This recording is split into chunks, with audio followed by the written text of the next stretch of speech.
موت، زندگی، بیماریاں، خوشیاں، یہ سب ہماری لائف کا حصہ ہیں، ان کو بہت زیادہ ویلیو نہیں دینی چاہیے۔ زندگی کی پوری کوشش کرنی چاہیے کہ ہم زندہ رہیں، اللہ کی بہت بڑی نعمت ہے، لیکن تیار ہر وقت موت کے لیے رہنا چاہیے انسان۔ کسی بھی ٹائم کوئی بھی کبھی بھی مر سکتا ہے، بس یہ اپنے بارے میں بھی عقیدہ رکھ کے بیٹھ جائیں۔ جب قبرستان سے گزرے نا تو تھوڑی دیر ٹھہر جایا کریں، وہاں پہ مردوں کو دیکھیں، اندھیروں کو دیکھیں۔ قبرستان رات میں جانے میں زیادہ عبرت ہوتی ہے۔ کل ایک صاحب کہنے لگے میں قبرستان سے گزر رہا تھا رات کو، مجھے تو بڑا خوف آیا۔ میں نے کہا یہ تو کچھ بھی نہیں ہے بھائی، یہ اندر کی جو پوزیشن ہے نا وہ اس سے بولو بھائی، اوپر جو تمہیں خوف آ رہا ہے تو کچھ بھی نہیں ہے، اصل تو پروگرام کہاں ہو رہا ہے؟ جو ڈرانے ہو رہے ہیں نا پروگرام، وہ اندر ہو رہے ہیں۔ اور جو قبر کھول کے دیکھو نا تو اس میں کہہ رہے تھے، ہاں وہ مجھے کہہ رہے تھے کہ مجھے ہڈی نظر آئی اتنی بڑی گھٹنے کی، ٹانگ کی، ایک انسان کی نا قبرستان میں، یہی والا۔ تو وہ کہنے لگے یار یہ ہڈی نا پوری اس کی، یہ گھٹنے سے لے کے نیچے تک۔ تو میں نے اور ڈرا دیا، رمضان تھا، ہم نے کہا بھی تھوڑا سا خوف کا ہے، ہم نے اور ڈرا دیا اس کو۔ ہم نے کہا دیکھ لو یہ آدمی صبح صبح نہا دھو کے کوٹ ٹائی لگا کے آفس جایا کرتا ہوگا۔ اب مجھے کیا پتا کوئی رکشے والا تھا، ٹیکسی والا تھا، یا کوئی بہت بڑا آفیسر تھا، لیکن آفیسروں کا بھی حال بہرحال ہوتا تو یہی ہے نا۔ تو میں نے کہا یہ صبح صبح نہا دھو کے کوٹ ٹائی میں پرفیوم لگا کے اپنی لینڈ کروزر میں بیٹھ کے جاتا ہوگا، اور اب کیا حال ہوا ہے، اس کی ہڈی نکال کے لوگ دکھا رہے ہیں کہ یہ قبرستان سے کیا نکلی ہے، وہ ہے بھائی، بولو بھائی ہڈی۔ کل ہمارا بھی یہی حال ہوگا، اور یہ تو ابھی اچھی کنڈیشن میں ہے۔ ہڈی سے پہلے کیا حال تھا، جب لاش میں کیڑے پڑتے ہیں اور سڑتی ہے لاش اور پھولتی ہے اور پھٹتی ہے، 2 منٹ میں انسان کی اوقات پتہ چل جاتی ہے یہ ہے کیا۔ یہ فن خان بنا پھر رہا تھا، اور اب کیسے دفناتے ہیں نا لوگ، بدبو نہ آ جائے لاش میں، اس کو دفناؤ جلدی، مٹی ڈالو اس کے اوپر، تھوڑے دن تک اس کی حفاظت ہوتی ہے قبر کی، اس کے بعد بھول جاتے ہیں۔ اور گورکن اس کا ایسا فائدہ اٹھاتا ہے ایک قبر میں، یہ تو قیامت کے دن جب پاپوش کے قبرستان سے اور یہ محمد شاہ کے قبرستان سے جب مردے اٹھیں گے تو پتا چلے گا کہ آدھی آبادی تو ایک ہی قبرستان سے اٹھ رہی ہے۔ ایک قبر سے 25 لوگ نکل رہے ہیں، ایک قبر میں جو ہے نا گورکن کئی مردوں کو ڈال رہا ہے، وہ بھی پریشان ہے کہ یار اتنے مردے کدھر ٹھکانے لگاؤں میں۔ تو یہ حال ہے انسان کا، ہڈیاں نکل رہی ہیں، لاش، کسی کے کوئی انگلی نکل آئے گی اندر سے، کیسا حال ہوتا ہے۔ اور یہ غنیمت ہے، لیکن اس قبر کے اندر ایک برزخ کی قبر ہے۔ جیسے جب آپ سوتے ہو، آرام کرتے ہو، ایک آپ کی وہ کنڈیشن ہوتی ہے جو آپ بستر پہ لیٹے ہوئے ہو، ایک وہ کیفیت ہوتی ہے جو آپ پر سونے کی حالت میں گزر رہی ہوتی ہے، وہ کیفیت زیادہ عجیب ہے اس کیفیت سے جو آپ کو نظر آ رہی ہے۔ قرآن کہتا ہے فرعون کی ایک لاش وہ ہے جو تمہیں عجائب گھر میں نظر آ رہی ہے، وہ بھی عبرت کی بات ہے، لیکن ایک عالم برزخ میں فرعون پہ جو گزر رہی ہے نا وہ چیز تمہیں نظر نہیں آ رہی، وہ اس سے بہت زیادہ خطرناک ہے۔ النار یعرضون علیہا غدوا وعشیا، وہ آگ ہے جس پر فرعون کو صبح اور شام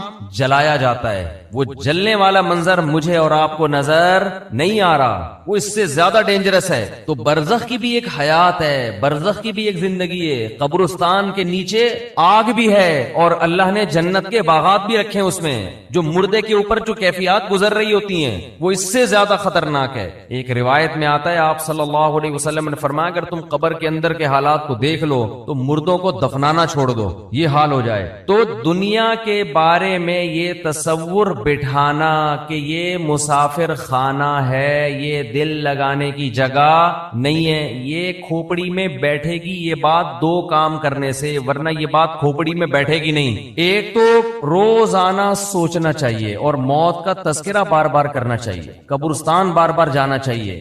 اس عمل سے انسان کو یہ احساس ہوتا ہے کہ میں دنیا میں رہنے کے لیے نہیں آیا۔ نبی صلی اللہ علیہ وسلم نے فرمایا کنت نہیتکم عن زیارت القبور فزورها فإنها تذکر الآخرہ، میں نے تمہیں قبرستان کی زیارت سے منع کیا تھا۔ لوگ پہلے بدعتیں کرتے تھے، وہاں شرک ہوتا تھا، فرمایا اب تمہیں اجازت دے رہا ہوں اس لیے کہ قبرستان جانے سے آخرت کی یاد تازہ ہوتی ہے، احساس ہوتا ہے کہ کل ہم نے بھی لیٹنا ہے یہاں۔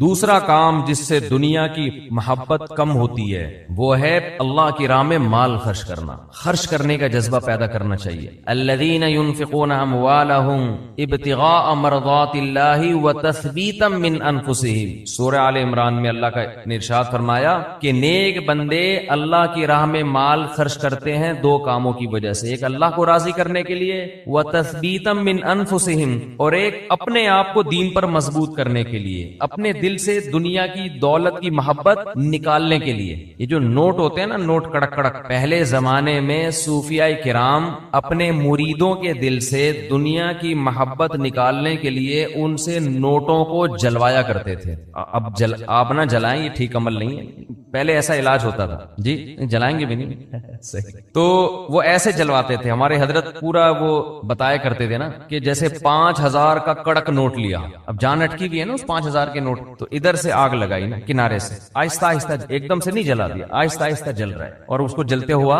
دیکھیں تو وہ ادھر جلے گا، ادھر اندر سے کیا جلے گا؟ دل. تو جب دل اندر سے جلے گا نا تو جلنے سے جراثیم آپ کو پتہ ہے کیا ہو جاتے ہیں. تو دل کے اندر جتنے وہ نوٹوں کی محبت کے جراثیم تھے اور محبت کے جو گٹر ابل رہے تھے وہ آہستہ آہستہ ختم. یہ کام آپ نہ کریں، یہ جائز بھی نہیں ہے، لیکن پہلے بعض صوفیہ کرام یہ کروایا کرتے تھے تاکہ اس کے وہ پہلے پتہ ہے کیسے اصلاح ہوتی تھی. مرید کو دیکھتے تھے اس کمبخت کی بیماری ہے کیا، شیخ ٹریس کرتا، آبزرو کرتا تھا کہ اس میں مسئلہ ہے کیا. وہ کہتے تھے یہ نماز تو پڑھتا ہے، یہ جناب رشتہ داروں سے بھی اچھا سلوک کرتا ہے، سب کچھ ٹھیک ہے، لیکن اس کے اندر فالٹ یہ کہ یہ نوٹوں سے بہت زیادہ محبت کر کے بیٹھا ہوا ہے، اس کو پیسوں کا نقصان برداشت نہیں ہوتا. پھر شیخ اور مرشد یہ کرتے تھے اس کے دل سے پیسے کی محبت نکلواؤ. اب تو بہت سے شیخ، سب نہیں، اچھے تو ہر جگہ ہیں، بہت سے شیخوں کے دل میں جتنی پیسوں کی محبت ہوتی اتنی تو مریدوں کے دل میں نہیں ہوتی. اور شیخ اپنے مرید کی جیب پہ نظر رکھ کے بیٹھا ہوتا ہے، کمبخت نے 6 سال ہو گئے آج تک ہدیے کے نام پہ 1 روپیہ بھی نہیں دیا ہے. آج خرچ کرنے کے جو فضائل بیان کیے جاتے ہیں اس کا مطلب ہوتا ہے مجھے دو. صحیح ہے نا؟ کیا مطلب ہوتا ہے؟ جب بڑا بھائی چھوٹے کو سمجھا رہا ہو یا چھوٹے بڑا کو سمجھا رہا ہو کہ اسلام میں خرچ کرنے کی بہت فضیلت ہوتی ہے، اس کا مطلب ہے مجھے پیسے دو. اس کا مطلب کیا ہوتا ہے؟ مجھے پیسے. بیوی شوہر کو جب سمجھا رہی ہوتی ہے کہ انسان کو سخی ہونا چاہیے، کھلا ہاتھ ہونا چاہیے، اس کا مطلب پیسے نکالو. شوہر بیوی کو جب سمجھا رہا ہو قناعت اسلام میں بہت زبردست چیز ہے، اتنا مت ہاتھ پھیلاؤ کہ کل قرضہ لو، اس کا مطلب ہوتا ہے مجھ سے پیسے مت مانگو، 5 روپے بھی نہیں دوں گا میں تمہیں. تبھی تو نصیحت کا اثر نہیں ہوتا نا. کیا خیال ہے بھائی؟ نصیحت کا اثر ہی نہیں ہوتا. اپنے لیے سخاوت ہونی چاہیے، دوسرے کے لیے قناعت ہونی چاہیے. ہمارے ہاں معاملہ کیا چل رہا ہے؟ الٹا. تو قرآن کہتا ہے کہ ہمارے نیک بندے اللہ کی راہ میں مال خرچ کرتے رہتے ہیں تثبیتا من انفسہم، اپنے نفس کی اصلاح کے لیے، اپنے دل سے دولت کی محبت نکالنے کے لیے. اپنے اوپر بھی خرچ کریں، اپنے رشتہ داروں پہ بھی. سب سے پہلا حق کس کا ہے؟ رشتہ داروں کا. آج اپنے اوپر خرچ کرنے کے لیے تیار نہیں ہے. حیرت اس پر ہوتی ہے، کنجوسی کی انتہا ہے یا نہیں ہے؟ پھر جو اپنے اوپر خرچ کرتے ہیں لوگ ان پہ انگلیاں اٹھا رہے ہوتے ہیں. اس کے پاس گاڑی کہاں سے آئی، اس کے پاس یہ کپڑے کہاں سے آئے، یہ کہاں سے آیا، وہ کہاں سے آیا. بھائی ہر آدمی تو ضروری نہیں کہ کنجوس ہونا، بعض لوگوں کو اللہ دیتا ہے تو وہ خرچ کرتے ہیں. آج اپنے اوپر خرچ کرنا بھی ایک مصیبت بن گیا ہے. عربی میں 2 لفظ استعمال ہوتے ہیں، ایک ہوتا ہے شحیح اور ایک ہوتا ہے بخیل. بخیل کہتے ہیں جس کی جیب سے دوسرے کے لیے روکڑا نہ نکلے، اور شحیح کہتے ہیں اپنے لیے بھی نہیں پیسے نکلتے، وہ چائنا والوں کی طرح قبر میں لے کے جاتا ہے. وہ ملیشیا میں قبرستان ہے، وہاں کروڑ پتی لوگ جب دفن ہوتے ہیں تو دیگوں میں اپنے ساتھ پیسہ لے کے قبر میں جاتے ہیں. آپ یوٹیوب پہ دیکھ لیں، ایسی بہت سی ویڈیو ہیں کہ پورے سونے چاندی کے ساتھ دفن ہوئے ہیں، بہت ایسی. ہمیں ہمارے نبی نے فرمایا صلی اللہ علیہ وسلم، دنیا مسافر خانہ ہے، میری مثال اس سوار کی طرح ہے کراکب استظل تحت شجرہ. ایک مسافر سفر کرتے کرتے درخت کے نیچے لیٹ گیا ہو تھوڑی دیر سستانے کے لیے، آرام کے لیے، اس کے بعد اس نے موو کرنا ہے یہاں سے. بھائی ہم کروڑوں سال سے نہیں تھے، لاکھوں کروڑ، یہ دنیا بنے ہوئے تو پتہ نہیں کروڑوں سال ہو گئے. آدم علیہ السلام کو آئے ہوئے ہزاروں سال، نوح علیہ السلام 950 سال تو خالی تبلیغ کی ہے انہوں نے. ہماری اوقات کیا ہے؟ جمعہ 8 دن ہوئے ہم لوگ کو دنیا میں آئے ہوئے، اور جانے میں بھی تھوڑے دن رہ گئے ہیں. بس گھبرائے نہیں، آپ نے گھبرانا نہیں ہے.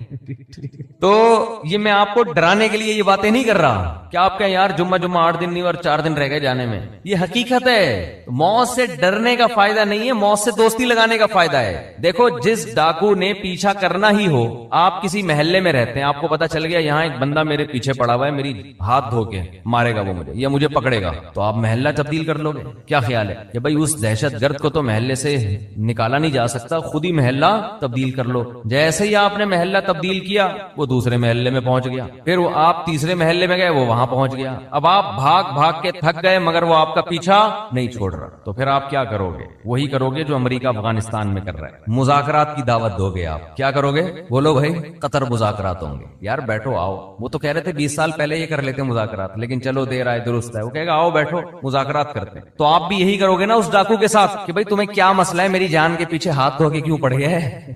آؤ بیٹھو، پیسے چاہیے، کیا چاہیے تمہیں؟ تو آپ مذاکرات کے ذریعے کمپرومائز کی بولو کوشش کرو گے کہ یار اس سے جان چھڑانا مشکل نہیں ہے، فل ٹینشن ہے یہ آدمی، بیٹھ کے کچھ ٹاک شاک کر کے کچھ باتیں کر کے کچھ دوستی لگاتے ہیں، دشمنی ختم کرتے ہیں، آخری نتیجہ یہ نکلے گا کہ نہیں نکلے گا؟ تو قرآن کہہ رہے کوئی عام ڈاکو تمہارے پیچھے کیا لگے گا، انما تکونوا یدرککم الموت، موت جیسے تمہارا پیچھا کر رہی ہے نا، پیسے دنیا میں پولیس کسی کا پیچھا نہیں کرتی، سمجھ رہے ہیں؟ وہ بھی ایک وقت کے بعد آ کے چھوڑ دیتی ہے، موت ایسا پیچھا کر رہی ہے، یدرککم الموت، قرآن کہتے ہیں موت ایسے پکڑے گی تمہیں، آ کے ادراک کرے گی تمہارا، وہ جس دن سے پیدا ہوئے اسی دن سے پیچھے پڑی ہوئی ہے، اور اس نے بہت کوشش کی ہم کو قبر میں اتارنے کی۔ بچہ جب پیدا ہوتا ہے کئی حادثات اس کی زندگی میں آتے ہیں، بچ جاتا ہے، کئی بیماریاں حملہ کرتی ہیں، بچ جاتا ہے، جوانی میں آتا ہے، کئی دفعہ حادثے ہوتے ہیں، بائک سے گرا، ایکسیڈنٹ ہوا، یہ ہوا وہ بچ گیا، وہ تو اس وقت سے اڑنگیاں دینے کی کوشش کر رہی ہے۔ اڑنگی سمجھتے ہیں جب ہم اسکول جاتے تھے نا تو ایک دوسرے کو اڑنگی دیتے تھے ہم، اب تو بچے اسکول بھی ایسے تمیز سے جا رہے ہیں، تمیز سے آ رہے ہیں، کوئی نہ اڑنگی نہ کوئی شرارت،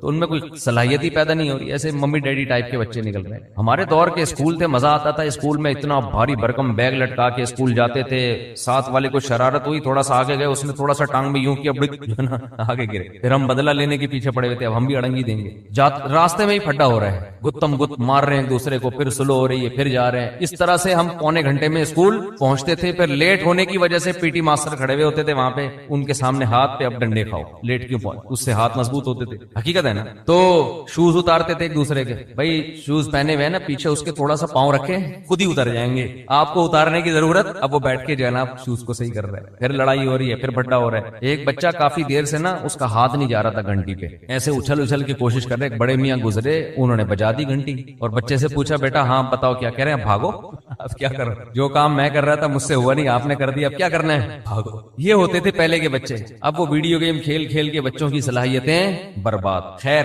تو جب جیب سے پیسے نکلیں گے، نکلتے رہیں گے، نکلتے رہیں گے، نکلتے رہیں گے، تو دل سے دنیا کی محبت ختم ہو۔ او بھائی مسافر خانہ ہے، سفر کے دوران اگر آپ کو کچھ پیسے ملے ہوئے ہوں اور آپ کو پتا ہو کہ یہ ٹرین سے اترتے ہی واپس لے لیے جائیں گے، تو آپ کوشش کرتے ہو کہ اترنے سے پہلے ہی سارے کھا پی کے ختم کر دو۔ ایسا ہوتا ہے کہ نہیں ہوتا؟ تو بھائی ادھر قبر میں جاتے ہی کفن میں جیب ہوتی ہے نہیں ہوتی نا جیب، تو آگے خالی ہاتھ جانا ہے۔ بچوں کی فکر کرتے ہیں لوگ بہت زیادہ، بچوں کا کیا ہوگا، بچوں کے لیے کچھ بنا بنو کے تھوڑا بہت کر دو بس، اور پھر بے فکر ہو جاؤ، دماغ کو ہٹاؤ ہر ان کاموں سے۔ اللہ نے کچھ وسائل دیے تو تھوڑا بہت بچوں کے لیے، بہت زیادہ اس میں بھی ٹینشن نہ لو۔ بچہ 2 ہاتھ 2 ٹانگیں لے کے پیدا ہوتا ہے، وہ خود بھی تو کمائے گا، اللہ نے اس کو بھی تو کمانے کی صلاحیت دی ہے۔ اور بچے کو بھی یہ بتا دو کہ مسافر خانہ یہ یہاں ہمیشہ رہنا نہیں ہے، جب میں جاؤں گا تو کون سا یہاں پڑا رہے گا، تو اس کو بھی یہ بتا دو یہ مسافر خانہ ہے، یہ رہنے کی جگہ نہیں ہے۔ وہ میں اپنے چھوٹے بچوں کو صبح سحری کے وقت یہ سمجھا رہا تھا نا کہ دیکھو ہم سب نے مرنا ہے، بچوں میں نا یہ باتیں بار بار دماغ میں، بہت چھوٹے بچے کے تو نہ ڈالیں، وہ بعض دفعہ ڈر بھی جاتا ہے، لیکن ہنستے کھیلتے ان کو یہ باور کراتے رہیں کہ دیکھو ہم نے جانا ہے، یہ دنیا رہنے کی جگہ نہیں ہے۔ یہ چیزیں آج والدین بتاتے نہیں ہیں، تو میں بچوں کو لے کے بیٹھا ہوا تھا، چند دن پہلے کی بات ہے، میں بچوں سے کہہ رہا تھا دیکھو بچوں سب نے جانا ہے، سب سے پہلے ہو سکتا ہے میں جاؤں، تو ایک چھوٹی بچی کہتی ہے بھائی ابو منہ سے نا باتیں اچھی نکالنی چاہیے، انسان منہ سے کیا کرنا چاہیے، باتیں اچھی نکالیں۔ مجھے ہنسی آ گئی، میں نے سوچا اس کو یہاں بٹھا دیتا ہوں کہ اب آپ نصیحت کرو، ہم سامنے بیٹھتے ہیں جا کے۔ بچے آج کل بہت ڈیڑھ ہوشیار قسم کے پیدا ہو رہے ہیں، تو بچوں کو جب کہنا یہ منہ سے باتیں اچھی نکالنی چاہیے، کیا موت کی باتیں ہیں، تو بولو بیٹا یہی اچھی باتیں ہیں، منہ سے زندگی کی باتیں اچھی نہیں ہیں۔ تو میں یہ کر رہا تھا جس ڈاکو نے آپ پہ پنجے گاڑنے ہی ہیں، پکڑنا ہی ہے، تو اس سے مذاکرات کر کے دوستی لگا لی جائے نا، تو موت ایک ایسا دشمن ہے جو کسی قیمت پہ آپ کو معاف نہیں کرے گا، تو اس سے بھاگ نہیں سکتے، اس سے دوستی لگائی جا سکتی ہے۔ موت سے باتیں کیا کریں بیٹھ کے، بھائی کوئی مسئلہ نہیں ہے، جہاں تم نے اتنے لوگوں کو قبر میں اتارا مجھے بھی اتار دینا، تو لیکن آپ چاہتی کیا ہو مجھ سے، ٹھیک ہے نا، پرابلم کیا ہے آپ کے ساتھ، میں تو تیار ہوں گلے لگانے کے لیے۔ تو موت کہے گی کہ دیکھ میں جب کسی کو پکڑتی ہوں نا تو کسی سے کو دوست بن کے پکڑتی ہوں اور کسی کو دشمن بن کے، جس کا عمل اچھا ہو موت اس کے لیے ایک محبوب کو محبوب سے ملانے کا ذریعہ ہے، جس کا عمل اچھا نہیں ہے موت اس کے لیے بہت بڑی آفت اور تباہی ہے۔ حضرت عمر کی شہادت کا جب وقت تھا تو فرمایا کہ مجھے جلدی دفنانا. حدیث میں آتا ہے نا کہ جب مردے کو ہم لے کے جا رہے ہوتے ہیں قبر میں تو اگر وہ اچھی میت ہو، نیک عمل ہو، تو وہ کہتے ہیں جلدی لے کے جاؤ. وہ بزبان حال یہ کہہ رہا ہوتا ہے. اور اگر اس کا عمل برا ہے تو کہتے ہیں مجھے کہاں لے کے جا رہے ہو تم. انسان اپنے عمل کی طرف جا رہا ہے، عمل کی طرف. انکا کادح الی ربک کدحا فملاقی. اے انسان، تم میں سے ہر شخص رب کی طرف ایک عمل کر رہا ہے اور عن قریب اس عمل سے اس کی ملاقات ہونے والی. جو کر رہے ہیں اسی سے ملاقات ہوگی. تو اچھا کر لو بھائی، کچھ اچھا کر لے تاکہ ملاقات ہو تو خوشی ہو. تو نبی صلی اللہ علیہ وسلم نے فرمایا اتقوا النار ولو بشق تمرہ. صدقات و خیرات کا سب سے پہلا فائدہ کیا ہے؟ آپ کے دل میں دنیا کی محبت ختم ہوگی اور اس سے دنیا میں سکون ملے گا. آپ ریلیکس ہو جائیں گے. دیکھو کسی کو کسی سے عشق ہو گیا اور اس عشق کی مراد پوری نہیں ہو رہی تو سکون کے لیے کیا کہا جائے گا؟ اس سے تعلق ختم کر دو. یہی کہا جائے گا نا، دوستی ختم کر دو تاکہ عشق ختم ہو جائے. اس وقت ڈپریشن اور اسٹریس کا سب سے بڑا سبب دنیا کی محبت ہے. انسان چاہتے ہیں میری ساری خواہشات پوری ہوں، موت کے لیے وہ ذہنی طور پر تیار نہیں ہے. تو اس کا حل یہ کہ اس محبت کو ختم کرو. مسافر خانہ بول بول کے ختم کرو. مسافر خانہ ہے بھائی، مر جائیں گے آج نہیں تو کل مریں گے. وہ فلاں مر گیا تو اللہ مغفرت فرمائے. سب نے مرنا ہے بھائی، بس مر گیا تو کیا ہوا؟ آج ہم نے، کل ہم نے مرنا ہے، کل آپ نے مرنا ہے، سب نے مرنا ہے. قبرستان تو ایسے ہی آباد ہوں گے. اصل تو ہماری وہ 6 فٹ کی. دیکھو راحت اندھوری کا شعر میں نے لائیو سنا تھا. 2 گز صحیح لیکن میری ملکیت تو ہے، اے موش تو نے مجھ کو زمیندار کر دیا، او کما قال. کہ 2 گز صحیح ہے اور میری ملکیت تو ہے نا. تو یہ شعر میں نے سنا اور ابھی راحت اندھوری کہاں ہے؟ اسی 2 گز کی زمین میں. جب وبا آئی تھی کرونا کی تو راحت اندھوری کا شعر آیا تھا کچھ اس وبا کے بارے میں، اور اسی وبا سے راحت اندھوری کا انتقال ہوا کرونا میں. سمجھتے ہیں کہ نہیں؟ تو آدمی بتا رہا ہوتا ہے اور لیٹا ہوا ہوتا ہے قبر میں. سب مر مر کے بھر رہے ہیں قبریں، جا رہے ہیں دنیا سے. تو اس کا استحضار کرنا چاہیے اور دل سے دنیا کی محبت نکالنے کے لیے وہ نوٹ خرچ کریں جس پر آپ کا دل سب سے زیادہ اٹکا ہوا ہو. سمجھتے ہو؟ حدیث میں آتا ہے کہ سب سے افضل صدقہ وہ ہے کہ جس میں صدقہ کرنے کا دل نہیں چاہ رہا ہو. بات آ رہی ہے سمجھ میں؟ صدقہ کرنے کا بولو بھائی دل نہیں چاہ رہا، وہ نکالو جیب سے. اور صحابہ یہ بھی پوچھتے تھے کہ کہاں خرچ کریں. نبی نے فرمایا ہاں پہلا فائدہ میں بتا دوں کہ دل کی اصلاح ہوتی ہے. دوسرا فائدہ ذہن کو سکون ملتا ہے، ڈپریشن اسٹریس ختم ہوتی ہے. تیسرا فائدہ اللہ کا غضب ٹھنڈا ہوتا ہے. گناہ انسان سے ہو جائے اللہ غضبناک ہوتے ہیں. آپ نے فرمایا آگ سے بچو اگرچہ کھجور کا ایک دانہ صدقہ کر کے ہی ہو. کچھ نہ کچھ کرو صدقہ تاکہ اللہ کا غضب کیا ہو؟ ٹھنڈا. تو بہت سارے ہیں. رمضان میں چونکہ نبی سخاوت کا دریا بنا کرتے تھے تو رمضان میں زیادہ کرنا ہے. کرنا کہاں ہے؟ یہ بہت اہم سوال ہے. سب سے پہلا حق اسلام نے آپ کے غریب ترین رشتہ داروں کا بنایا. آج کل غریب لوگ مارکیٹ میں اویلیبل ہیں نہیں. پہلے میں یہ بتا دوں، آپ غریب تلاش کرنا مشکل کا ہے لیکن اتنے آسانی سے نہیں ملتے. اس میں فراڈی زیادہ ملتے ہیں. تو اگر رشتہ داروں میں کوئی واقعی مستحق ہے تو جنت کمانے کا اس سے بہتر موقع آپ کے پاس نہیں ہے. اور رشتہ داروں کو تو ویسے بھی ہدیے دے دیا کرو بھائی. بہن بھائیوں نے آپس میں پیسوں کے تبادلے چھوڑ دیے. دعوتیں ہو رہی ہیں جن کا کوئی فائدہ نہیں ہے. بلا کے اتنا قورمہ دیکھ پکا کے سب کو کھلا دیا. وہ پہلے اپنے گھر میں نہیں کھا رہا کیا بیٹھ کے؟ پیسوں سے جتنی حاجت پوری ہوتی ہے کسی کی اتنی دعوتوں سے پوری نہیں ہوتی. تو پیسے دو بھائی ان کو. رواج ہی ختم ہو گیا کہ بھائی اپنی بہن کو لفافے میں ڈال کے پیسے دے دے. اور رشتہ دار جو قریبی ہے نا ان کے لیے مستحق ہونا ضروری نہیں ہے. مستحق تو زکات کے لیے ضروری ہے، پھر ورنہ زکات ادا نہیں ہوگی. ویسے صدقہ دینے کے لیے سامنے والے کا مستحق ہونا ضروری نہیں ہے. اپنے قریبی رشتوں کو آپ ہدیے کے نام پہ لفافے میں پیسے ڈال کے دے دیا کرو. یہ چیز ہمارے معاشرے میں ختم ہو رہی ہے. تہادو تحابو، آپ نے فرمایا ایک دوسرے کو ہدیے دیا کرو، اس سے محبت بڑھے گی. بجائے دینے کے کیا کر رہے؟ الٹا کھا رہے ہیں. تو سب سے پہلا حق کس کا ہے؟ قریب ترین رشتہ داروں کا، پھر دینی مدرسوں کا، پھر اور جو بھی اللہ نے آپ جو بھی خیر کے کام ہیں، ہسپتال ہیں جو اچھے کام کر رہے ہیں، کہیں بھی جہاں آپ کا دل کھٹکتا ہے. لیکن اتنی بات ضرور ہے کہ اللہ نے جیسے ایمان والوں کی یہ صفت بیان کی کہ یہ نماز پڑھتے رہتے ہیں، اسی طرح اللہ نے بتایا کہ ان کی جیب سے اللہ کے لیے پیسہ نکلتا رہتا ہے. اور یہ پیسہ آپ کی جیب سے نکل کے ضائع نہیں ہو رہا، اللہ کے بینک میں انویسٹ ہو رہا ہے, اللہ کی تجارت میں انویسٹ ہو رہا ہے. اللہ فرماتے ہیں کہ اللہ سخی ہے, وہ بہت زیادہ اس کو بڑھا چڑھا کے دے گا. اس کی مثالیں بھی کمثل حبۃ, جیسے گندم کا ایک دانہ, اس میں آپ کو لاکھوں دانے نظر نہیں آئیں گے, لیکن آپ زمین میں بوئیں تو ایک ایک دانے سے کیسے لاکھوں لاکھوں دانے پیدا ہوتے ہیں. تو ایسے ہی اللہ مسلمان کے صدقات اور خیرات کو پھیلاتا رہتا ہے اور بڑا کرتا رہتا ہے اس کو. اللہ سے دعا ہے کہ ہمیں اس جہنم کی آگ سے بچنے کی فکر میں اللہ صدقات و خیرات کی توفیق عطا فرمائے, اور زکوٰۃ کے مسائل علماء سے پوچھ کے عمل کیا کریں. پیسہ آنا کامیابی ہے, اگر کامیابی ہوتی تو پیسے, جس کو پیسہ ملا وہ ناکام کیوں ہو گیا؟ قارون ناکام کیوں ہو گیا؟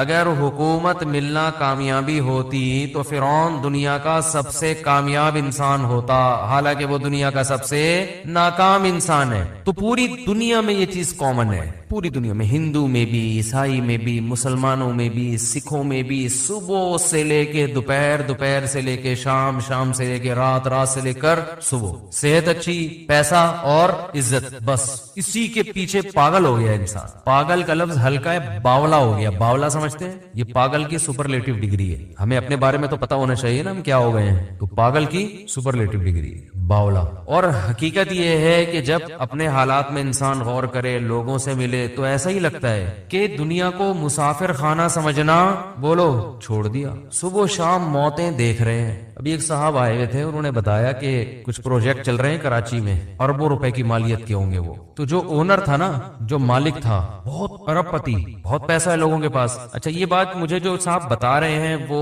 بینک کے مینیجر ہیں, ظاہر ہے ان کے سامنے اکاؤنٹ کی پوری ڈیٹیل موجود ہوتی ہے. انہوں نے نام نہیں لیا مجھے, کیونکہ یہ تو انلیگل ہے نا, نام نہیں لیا, بس بتایا کہ کراچی کا ایک بڑا تاجر ہے. مجھے انہوں نے کہا کہ اس سے میں آپ کی ملاقات کرواؤں گا, کچھ باتیں پوچھنی ہے, اس نے پوچھنی ہے یا آپ نے اس کو کچھ نصیحت کرنی ہے. عجیب بات آپ دیکھیں, دوبارہ میری ان صاحب سے جب ملاقات ہوئی تو انہوں نے کہا کہ اس کا انتقال ہو گیا. اس کا, بولو بھائی, بولنے میں تو کوئی حرج نہیں ہے نا, اس سے دماغ میں, دل میں بات بیٹھتی ہے. کیا ہو گیا؟ اتنا بڑا آدمی, 20 گاڑیاں دائیں بائیں چلا کرتی ہیں اس کے, بہت پیسہ, کوئی سیاسی جماعت کے نہیں ہے. بیٹھے بیٹھے کیا ہو گیا بھائی؟ انا للہ. بھائی انا للہ کی کوئی وجہ بھی تو ہوتی ہے. کووڈ ہوا تھا, کیا ہوا تھا پتہ نہیں, کووڈ تھا نہیں تھا, لیکن ٹینشن, اتنا پیسہ کہ جب پیسہ آتا ہے تو بڑی خاندانی بات کی انہوں نے, اور کہا گورے یہ کہتے ہیں کہ جب پیسے کا گراف بڑھتا ہے نا, اوپر جاتا ہے, تو موت کا چانس بھی اسی حساب سے, موت کا گراف بھی اسی حساب سے اوپر جاتا ہے. سمجھ رہے ہو؟ جیسے جیسے پیسہ آئے گا نا, مرنے کے چانسز بھی اتنے ہی حساب سے بڑھتے چلے جائیں گے. گوروں کی ریسرچ ہے,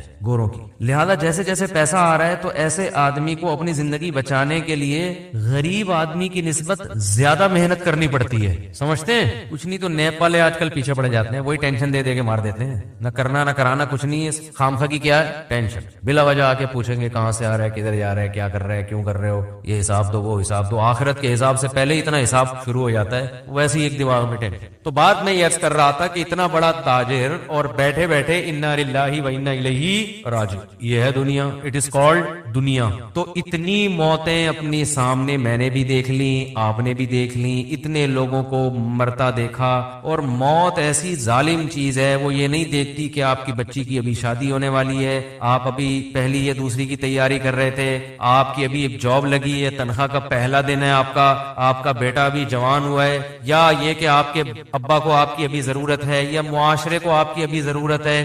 کچھ بھی نہیں دیکھتی. کوئی بھی کسی بھی ٹائم پہ مر سکتا ہے. میں اکثر اس موقع پہ ایک واقعہ بیان کرتا ہوں. ہمارے دوست تھے عالم, بڑے مالدار بھی, اکلوتے بیٹے اپنے والد کے. انہوں نے پڑھا لکھا کے ان کو عالم بنایا, بہت پیسہ خرچ کیا اور ہر لحاظ سے ان کو بے فکر کر دیا. وہ تھے بھی بڑے ذہین اور بڑے پرہیزگار, اور بہت خوبصورت بھی تھے. ساری چیزیں جمع ہو جائیں, دین کی خدمت کا جذبہ بھی, دین کا مضبوط علم بھی, خاندانی اعتبار سے بھی, اور ینگ بالکل. تو ہمارا جب ہم طالب علم تھے, ہم نے کہا یار اللہ ان سے بہت کام لے گا, یہ بہت کچھ بڑے بنیں گے یہ. تو ہائی روف میں کہیں جا رہے ہیں پیچھے بیٹھے ہوئے, تو کچھ اوباش قسم کے لڑکے کراچی میں, وہ ریوو یا ویگو ٹائپ کی کوئی گاڑی تھی بڑی, اس میں غلط اوورٹیک کیا ان لڑکوں نے اور ہٹ کیا. آن دا اسپاٹ ان کی ڈیتھ ہو گئی. اچھا, ایک رات پہلے میرے سے گپ شپ ہوئی, بہت اچھی گپ شپ ہو رہی ہے ہماری, اور گپ شپ بھی کیا ہو رہی ہے, بہت معذرت کے ساتھ, میں ان کو دوسری شادی کی ترغیب دے رہا تھا. میں نے کہا آپ کے پاس اتنا پیسہ ہے, آپ خوبصورت بھی ہے ماشاءاللہ, علم بھی آپ کے پاس بہت ہے, تو آپ کو چاہیے کسی بیوہ سے دوسری شادی کر لیں. بیوہ سے میں ترغیب دے رہا تھا ان کو. انہوں نے کہا یار یار میری گھر والی راضی نہیں ہے, میری وائف میری پھٹے کر رہی ہے, میں نے بات چلائی ہے, ایک دن پہلے بھی ہوئی تھی نا, تو بات چلائی ہے, بڑا مسئلے ہو گئے, یہ نہیں ہو سکتا, اٹ ازنٹ پاسبل وغیرہ وغیرہ. آج کل نہیں. میں نے کہا بھائی دیکھو, میں نے ان کو یہ سمجھانے کی کوشش کی کہ آپ اگر مر جاتے ہیں تو آپ کی بیگم بیوہ ہو جائے گی, وہ ساری زندگی بیٹھی رہے گی پھر ایسے, تو اس چیز کو معاشرے میں پروموٹ کریں. میں نے کہا آپ بھی مر سکتے ہیں, میں بھی مر سکتا ہوں, کوئی اور بھی مر سکتا ہے, تو جو حالات دوسری عورتوں کے وہ ان کے ساتھ ہو جائیں گے. تو آپ اس کی بنیاد رکھ لیں تاکہ اللہ نہ کرے آپ مرتے ہیں تو کوئی آپ کی بیوہ سے کر لے, آپ کے بچوں کو کوئی سرپرست مل جائے گا. 2-3 بچے تھے ان کے, کوئی سرپرست مل جائے گا آپ کے بچوں کو, کوئی جو ہے وہ.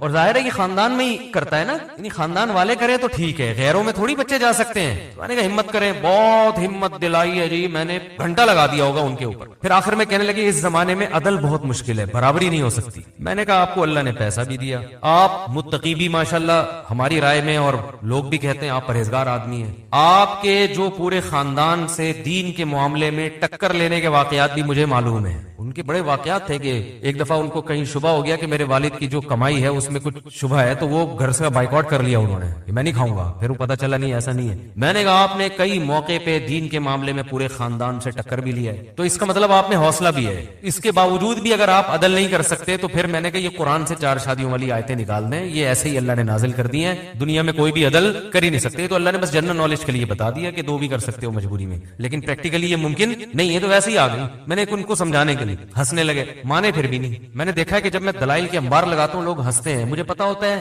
مانیں گے پھر بھی نہیں, بس ہنستے ہیں مسکراتے ہیں, ویل ڈن, زبردست دلائل آپ کے, السلام علیکم, جا رہا ہوں. ایسا ہی ہوا. اگلے دن 12 بجے مجھے خبر آئی کہ ان کے ایکسیڈنٹ میں انتقال ہو. اف, مجھ پہ بڑی قیامت گزری. ان کے گھر والوں کا ہمارے گھر والوں کے پاس فون آیا کہ وہ رات آئے تھے اور کہنے لگے کہ میں بھی ایک کرنا چاہتا ہوں, کسی بیوہ سے کر لوں گا.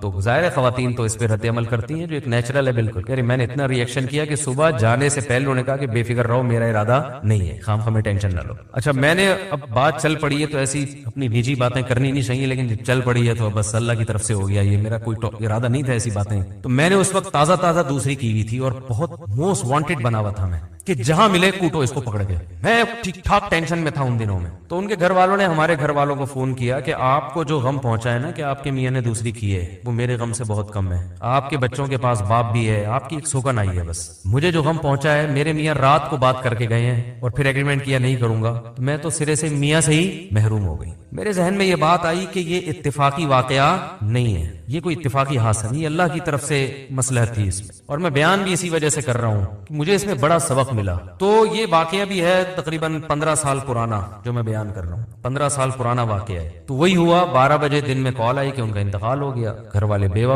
ان کی وائف بیوہ ہو گئی, بچے یتیم ہو گئے. وہی پھر سب کو پتا ہے ہمارے معاشرے میں دوبارہ شادی آسان کام بولو بھائی نہیں ہے, وہ ہوتی بھی ہے تو اس جیسا تو نہیں ملتا. دوسری کر رہے ہوتے ہیں ہم جیسے, جن کو لوگ ویسے ہی کہتے ہیں یہ ٹریک سے ہٹے ہوئے لوگ ہیں, یا وہ بہت ہی کوئی مکھنچو ٹائپ کے لوگ ہوتے ہیں, وہ کر رہے ہوتے ہیں. کوئی شریف آدمی ابھی تک مجھے بہت کم لوگ نظر آئے ہیں. کم میں اس لیے کہہ رہا ہوں کہ 2-3 ہیں, وہ کہیں گے یار ہمیں شرافت سے نکال دیا آپ نے.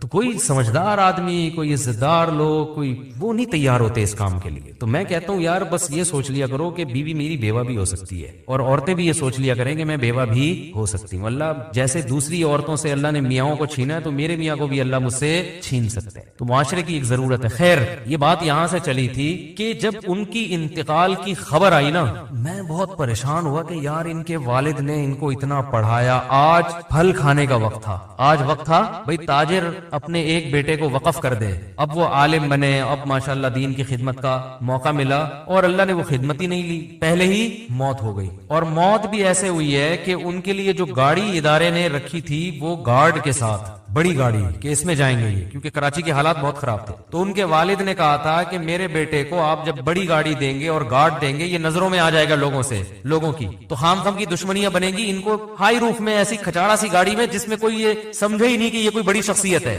یہ کسی بڑے ادارے سے ان کا تعلق ہے. تو زندگی بچانے کے لیے ہائی روف کا انتظام کیا تھا, اور وہی ہائی روف موت کا ذریعہ بن گئی. اس لیے ہم کہتے ہیں زندگی کے اسباب اختیار ضرور کرو, صحت کے اسباب ضرور اختیار کرو, لیکن ہوگا وہی جو چاہے گا اللہ. جو سبب ہے وہی موت کا ذریعہ بن جائے گا اگر اللہ چاہے گا تو ان کو تو ہائی روف میں اس لیے بٹھایا تھا کہ تاکہ ہائی لائٹ نہ ہو، کراچی کے حالات خراب ہیں، لوگ یہ نہ سمجھے کوئی بڑا آدمی جا رہا ہے، تو خام خام میں دہشت گرد نشانہ بناتے ہیں ایسے لوگوں کو. اور وہی ہائی روف، کیونکہ آگے بڑی گاڑی سے بڑی گاڑی ٹکرائے تو اتنا مسئلہ نہیں ہوتا، ہائی روف تو بیچاری ویگو کے سامنے کوئی حیثیت نہیں ہے نا اس کی. تو میں جو بات کرنا چاہ رہا تھا وہ یہ کہ میں بہت پریشان رہا کہ یار اس میں کیا حکمت ہے اللہ کی. اللہ کا تو کوئی کام حکمت سے خالی نہیں ہوتا نا. اس میں کیا حکمت ہے کہ اتنے اچھے آدمی اور اتنے ہر لحاظ سے اللہ نے ان کو نوازا. ابھی شادی بھی ہو سکتا ہے کر لیتے بعد میں، وہ تو اس وقت انہوں نے انکار کر دیا، شروع میں تو سبھی کرتے ہی ہیں، بعد میں ایک دماغ میں ایک وائرس چلا جاتا ہے ان کے. میرے بیان جو بھی سنتا ہے نا خواتین سے کہتا ہوں کہ ان کا کووڈ-19 کا ٹیسٹ کروایا کرو. ہمارا والا کووڈ-19 یہ شادی والا، یہ وائرس ایک دفعہ جو میرے پاس آ گیا یہ پھر نکلتا نہیں ہے. یہ جیسے کووڈ-19 شکلیں بدل کے آ رہا ہے نا، لندن میں کسی اور الگ ہی اسٹائل میں آیا یہ، تو یہ شکلیں بدل کے آئے گا جب تک بندہ بوڑھا نہیں ہو جاتا. ہاں بوڑھا ہو جائے گا پھر وہ ایک بھی اس کو بری لگے گی، ایک کی باتیں بھی، یہ کیا شادی لگا کے رکھی. جب تک جوان ہے اور میرا بیان سن رہا ہے، یہ وائرس یہ تو ہوتا ہے کہ ایکٹیو نہ رہے، لیکن ختم ہو جائے یہ نہیں ہوتا. تو کسی بھی وقت ایکٹیو ہو سکتا ہے. وہ کس وقت ہوتا ہے پھر وہ الگ ٹاپک ہے، وہ پھر موضوع ہٹ جائے گا. کہ وہ بعض دفعہ آپ کہہ رہے تھے نہیں یہ دوسری شادی، بالکل مفتی صاحب غلط باتیں کرتے ہیں، کیا ہے. لیکن زندگی کے کچھ مواقع ایسے آتے ہیں کہ آپ کو آئے گا یار اجازت ہے، ٹھیک ہے نا. کچھ ایسے موقع آ جاتے ہیں یار یہ بھی آپشن ہے، چاہے جتنا آپ انکار کریں. تو اب جب ان کی ڈیتھ ہو گئی میں پریشان، میں نے کہا اللہ اس میں تیری کیا حکمت ہے. تو مجھے جو جواب ذہن میں آیا نا، بہت بڑی حکمت یہ ہے کہ اللہ یہ بتانا چاہتا ہے کہ کوئی بھی کسی بھی ٹائم پہ مر سکتا ہے. بس یہی حکمت ہے. کسی خوش فہمی میں مبتلا ہونے کی ضرورت نہیں ہے کہ میں تو یہ ہوں، میرے تو بیانات دنیا سن رہی ہے، میرے تو فین فالوونگ بہت زیادہ ہے، ہم نے تو ابھی یہ کرنا ہے، اور آپ کا بزنس ایسا ہے، اور ابھی تو ہمارے بچے چھوٹے چھوٹے ہیں، ابھی تو اللہ تعالیٰ میری بیوی کو بیوہ نہیں کر سکتا، میرے چھوٹے چھوٹے بچوں کو یتیم نہیں کر سکتا، ابھی تو جناب میں نے جو ہے وہ پڑھائی مکمل کرنی ہے، اور پھر ابھی تو ایک سیمسٹر رہ گیا میرا، باقی سارے کمپلیٹ ہو گئے. ابھی تو میں MBBS ڈاکٹر بن گیا ہوں، 2 سال کی بس جاب رہ گئی، ہاؤس جاب. اس کے بعد تو مزے ہی مزے ہاؤس جاب ہو گئی ہے، اور بس اب تو کلینک کھولنی ہے، اور پھر جناب پیسے کمانے ہیں، اور یہ کرنا ہے اور وہ کرنا ہے. بھائی جان کوئی بھی کسی بھی ٹائم پہ مر سکتا ہے، ایسا اللہ کی طرف سے کوئی گارنٹی نہیں ہے، سمجھ رہے ہو، بلکہ اللہ دکھائے گا. اور یہ انگریزوں میں بھی ہوتا ہے جن کی صحتیں ہم سے اچھی ہیں.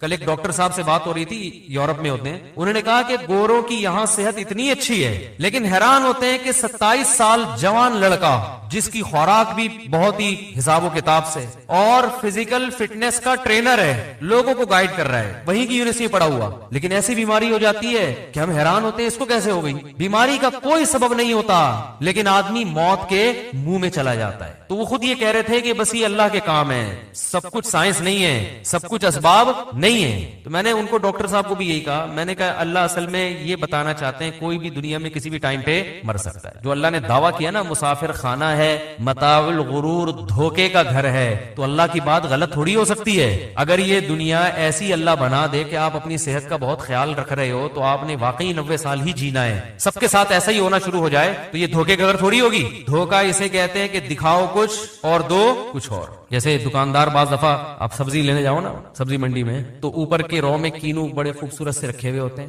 گھر میں لاؤ تو اندر پتہ نہیں کیا نکلتا ہے. اس کو کیا کہتے ہیں؟ دھوکا. تو اللہ نے بھی بار بار قرآن میں کہا ہے کہ متاع الغرور یہ دھوکے کا سامان ہے، دار الغرور ہے، دھوکے کا گھر ہے. تو دھوکے کا مطلب یہی ہے کہ دنیا جب آپ کو خوبصورت خواب دکھائے گی، آپ سمجھو گے یار ابھی یہ ہو جائے گا، ابھی یوں ہو جائے گا، ابھی ایسے ہو جائے گا، ابھی تو اڑو بچہ ہو جائے گا، پتہ چلے گا کہ جی سارے پلان آپ کے 2 سیکنڈ کے اندر خاتمے مل جائیں گے.